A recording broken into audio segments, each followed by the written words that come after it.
Y'all. We had some good boxing on last night. Edgar Berlanga, hold on.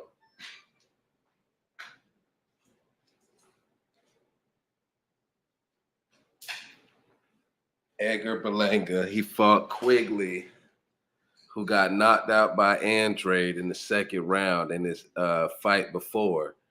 And they went all 12, but Berlanga showed some improvement.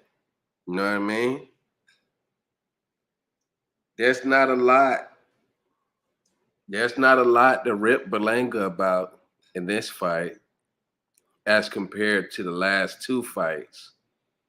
Berlanga just came back from that suspension as well. I think when he bit Angulo in the ear or whatever. But he showed some better technique in this fight. He showed more patience. Because you remember, he was a knockout artist, a first round knockout artist. And he came at Quigley. Well, the first round was real technical, but he started to come at Quigley really hard in the second, third, and fourth round. You know what I mean? Trying to take his head off. And he knocked him down, I think, twice. In between those rounds, he knocked him down four times all throughout the fight. And he showed more patience. He showed a better jab. You know what I mean? Like his punches are not like super wide like how they were against Demond Nicholson. He got hit less. Of course he got hit, but he got hit less. You know what I mean? He looked it better when he tried to box, going backwards. You know, he showed a couple things. You know what I mean? And I gotta give Berlanga his props because after his last two fights, you know, he looked it bad. You know, I had to rip him. But Berlanga, it was perceived that Berlanga was supposed to be built up for a Canelo fight, but Canelo signed a 3-fight deal with the PBC. So now Canelo is gone. Hold on. Canelo is gone. There's not a lot of big names for him to fight on the zone now. So I don't know where Berlanga goes from here. All the smoke at 168 is at PBC right now. Literally all of it. He only got another prospect there, Diego Pacheco, that he could fight. Uh, I guess that'll do his own good numbers. But maybe, you know, Berlanga, he still don't really need to be rushed. You know what I mean? He still don't need to be rushed, but he's getting better. That's all I can say. And he knocked Quigley down four times and he got the decision. He getting more experience. I don't think Berlanga has a lot of amateur fights either. You know what I mean? Uh, he sells out. The crowd was packed because the Puerto Rican crowd came out for him. Well, they kind of always did though. Even after all the bad performances, he still sells out the crowd. Berlanga is an asset. You know what I mean? And I don't know what the zone even have at 168. They don't have nobody. That's weird. Maybe John Ryder, maybe Daniel Jacobs, who knows? But good fight for Belanga. Uh yes. Oh, on the DAZN card, Adam Kalnaki, heavyweight. He was getting built up on PBC until he ran into Robert Helenius, got knocked out, got beat twice on Showtime. Well, got beat three times in Showtime. Showtime cut him, and DAZN picked him up and now he lost again. But it was a real exciting fight against Joe Cusimano. You know what I mean? Adam Kalnaki, he got a new trainer. I think his trainer was Sugar Hill or somebody. He had a real good trainer, and he went in there and he did the same thing. Tried to block punches with his face, really limited head movement. He dodged some punches, but he looked it horrible. And he said that before the fight, if he don't win in a dominant fashion, he's gonna retire. Uh, he told his family that or whatever, because after he gave it one more shot after the three losses. You know what I mean? Got a good trainer, got one more run at it. And he really wasn't cherry picking either, man. He fought some good fighters. This dude here, I think I heard of this dude before, Joe Cusimano. He's like 26-0.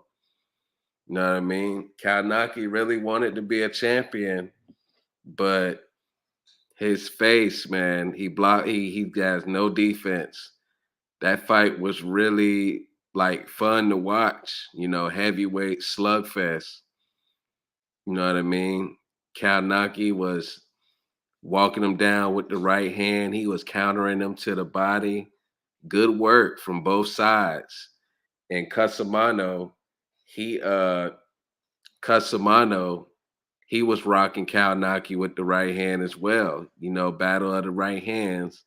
And Kalnaki, I think he was looking away for a second and he got caught off guard and he just never could recover. He hit him with the straight right, then hit him with a looping right, had him on the ropes, flurried for a little bit. Kalnaki was done. He had his whole family out there. He said that he wanted to win it for them, and they seen Pop get popped. And Kalnaki everybody can't be a champion. You know what I mean? He's real talented offensively, but it's just when you get to the high level of being a fringe contender, champion, you gotta have defense. You gotta have defense or you're gonna get knocked out. And that's what happened. You know what I mean? Quiet. And okay, the Showtime card, Lubin. Lubin bounced back against Cuba Arias. You know what I mean? It was a lot of tension built up to the fight. Luis Arias, he say that Lubin ain't got no chin. Lubin can't beat me. Lubin missed I think the last press conference or something like that. So Luis Arias was out there, talking his shit. And he said, "Man, I'm finna whack Lubin, man. He's finna walk the Lubin. Lubin ain't got no chin, and and he gonna crack it." You know what I mean? And that fight was real entertaining. Lubin, he boxed him, and he was cracking him with the right hand. I mean, the left hand, left uppercut. Arias bad footwork, couldn't keep up with him. They got some good exchanges, and Arias, he cracked him with his right hand a couple times, but he ain't hurt Lubin. You know what I mean? Like how he said he was. And I kind of knew the fight was going to happen the way it was because Arias, he ain't got no real power. He ain't got no real power. If you watch Luis Cuba Arias versus Jarrett Hurd, his best win in his career, I know he was hitting Jarrett Hurd with everything but the kitchen sink. He was landing all types of right hands and left hands, landing everything that he threw. Jarrett Hurd showed disgusting defense in that fight. I don't know what the game plan was, and he didn't even hurt Hurd at all. You know what I mean? I know Jared Hurd is known for a chin, but he was hitting him so clean so often, something was supposed to happen. I mean, Jared Hurd, he went down against who that was, J Rock Williams. You know, Lewis Arias, you can say probably had more success, landed more cleanly than J Rock was. And you know what I mean? Hurd didn't do nothing. Hurd, I knew that Lewis Arias was not going to be able to hurt Lubin. He wasn't going to be able to box with Lubin. Lubin was going to dominate this fight. And I knew that he was going to stop him because Lubin is a boxer puncher. You know what I mean? Lubin was jabbing him, letting him come in, catch him with left uppercuts, left hooks to the body, hurting him. You know what I mean? When he knocked him down, you know, he couldn't get up. I knew he was hurting because he was catching them things clean. Like Lubin was fucking him up with that left hand, you know, them whole 5 rounds. So I knew when he finally went down, he wasn't getting up. He got up at like right at 10 or something like that. You know, I knew Luis Arias was a tough fighter. I know he's tough. I don't think he's been knocked out like that before, but it's just his defense is so bad. I knew Lubin was finna knock him out. He's too good. Now, Carlos Adames versus J. Rock Williams last night. Yeah, I like what I seen. I like what I seen. You know what I mean? J. Rock Williams, when you fighting somebody like J. Rock, who's older, who's at their last chance of, you know, being a champion, going for the titles again, you're gonna see some resistance. A lot of people felt like Carlos Adames was finna walk through J. Rock Williams. I knew it was potential for that, but I knew that you know, J Rock in that situation, he couldn't afford to just be walked through. You know, if he just got walked through, he probably wouldn't even got another call back for another decent fight. You know what I mean? Because J Rock, he was going into the fight, he was seen as over the hill because I think he got knocked out by somebody don't nobody know, like 2 fights ago or something like that. And he yeah, he was seen as old and washed up because he got knocked out.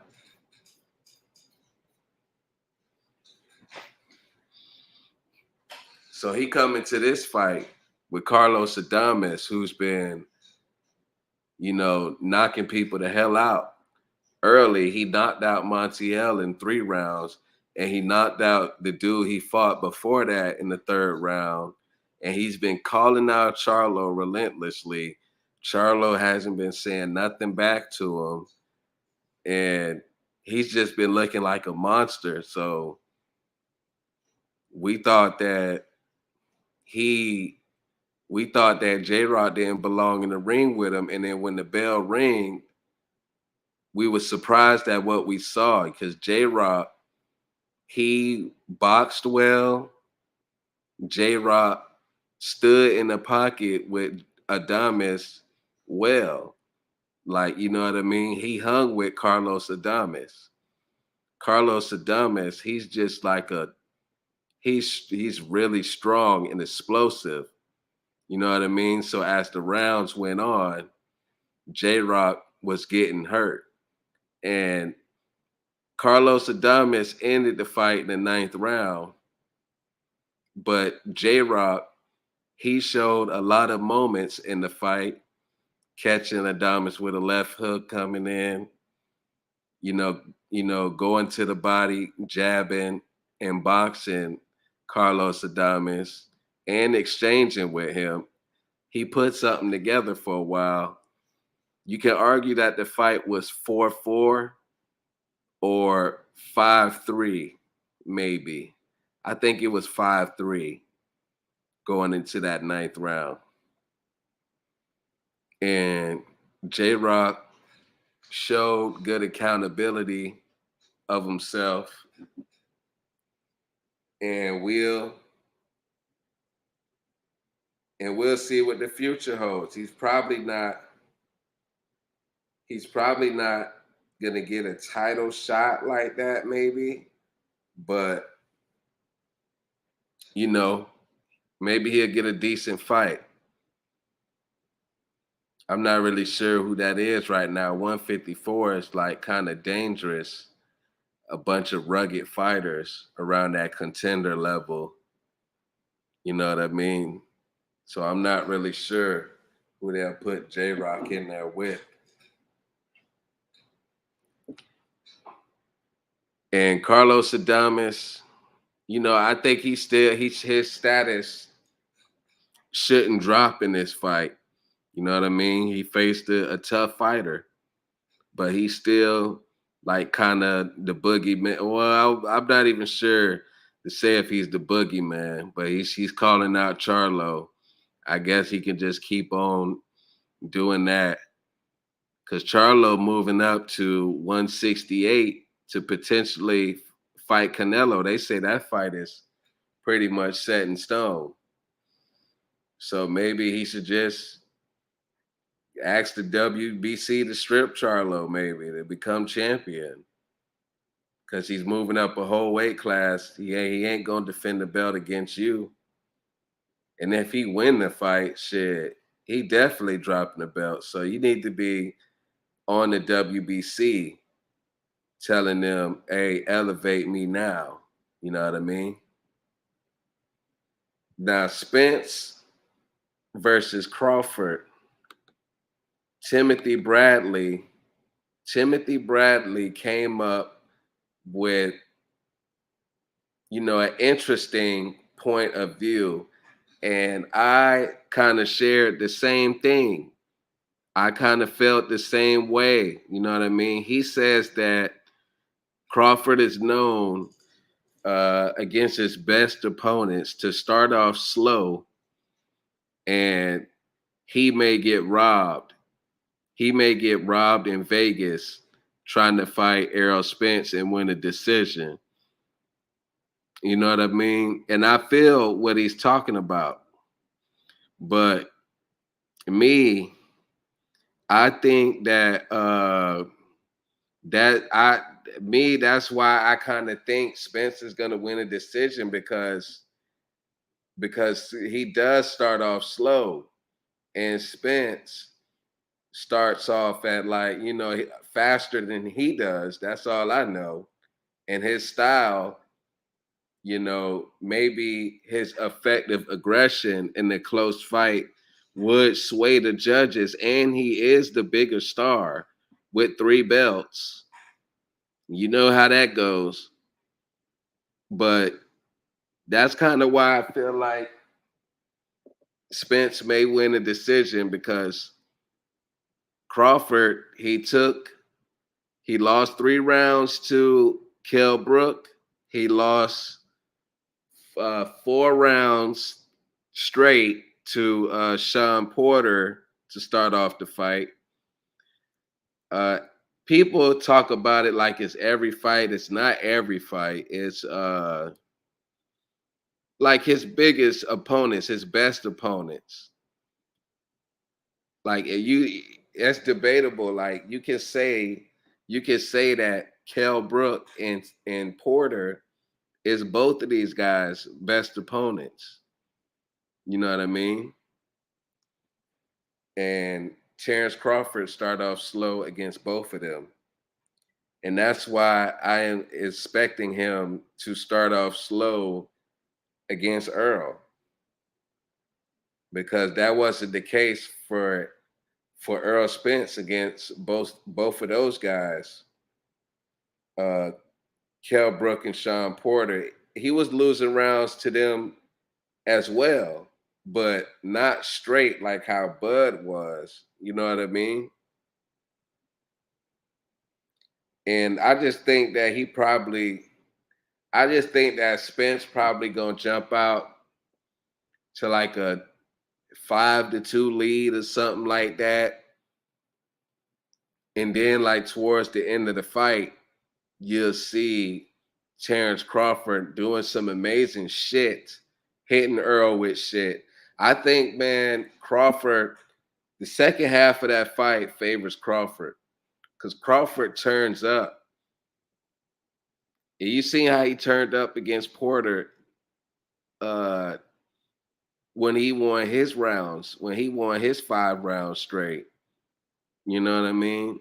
He went to a whole different level, like in the seventh, eighth, ninth, tenth. You know what I mean? Just Crawford cannot afford to start slow. You know what I mean? If it is a close fight where Earl wins 5 rounds, 6 rounds to your 2 and all that, and then you coming back doing amazing shit to close out the fight, you know, they Earl throws a lot of punches, man. Like I think the judges is gonna give Earl one of those last rounds to make it 7. You know what I mean?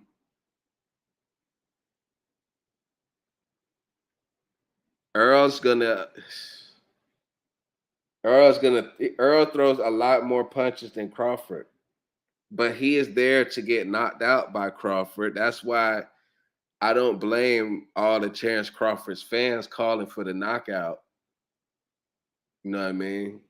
Because Earl is there to get knocked out, but Earl is there collecting points too, while Terrence Crawford is collecting data. Who knows? Maybe they do come out like Hagler and Hearns because Bud don't want to start slow. You know what I mean? Bud got good stamina. He could afford to do it. Bud could Bud could come out and try to hurt Spence early and slow him down throughout and gain that respect early in the fight. You know, like Andre, he didn't get a lot of knockouts in the championship level, but he get like a lot of like first round knockdowns, second round knockdown. Well, he knocked Quigley out in the second round, but like he be getting knockdowns early to gain that opponent's respect. And maybe that's what Crawford got to do. Don't let Earl get the engine all the way going. Cause I ain't gonna lie, man. If Crawford can't hurt Earl, he might be in for a long night. I see now. Now I'm starting to see why the Spence fans are calling for a knockout as well. Because if Crawford can't hurt Earl and Earl gets going and gets to throwing all type of shit, while Crawford just trying to counter in here and looking for one punch knockouts, and it's never coming, Earl gonna be done did some damage. But all right though, y'all. I'm gonna be back today. There's some other stuff in boxing I want to talk about. I want to talk about Canelo's 3-fight deal, uh, Benavidez, Morrell. Is he ducking Morrell? You know what I mean? Stuff like that. But all right though, y'all.